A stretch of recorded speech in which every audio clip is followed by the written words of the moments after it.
Welcome to the Slop Farm. Enjoy the video. You start now by parking level and switching the engine off. Engage the parking brake. First, confirm which release your Audi A5 uses. Some models hide a button by the driver's seat, others use a lever inside the trunk. Once done, grab the key fob and try the remote unlock once to disable central locking. If the car is in valet or child mode, it can block the fuel door. Make sure to exit those modes, because that's what usually prevents opening. You now access the flap directly.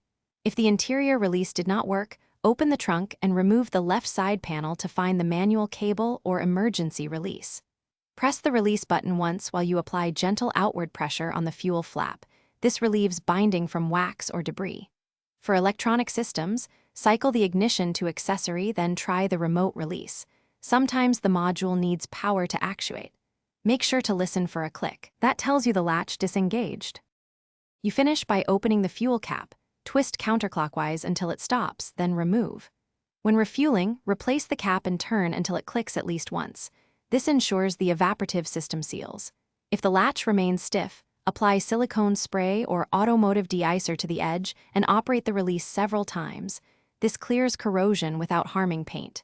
If nothing works, make sure you have the VIN and symptom notes ready, and contact a dealer or qualified technician for electronic. Thanks for watching. Consider subscribing if we helped you today.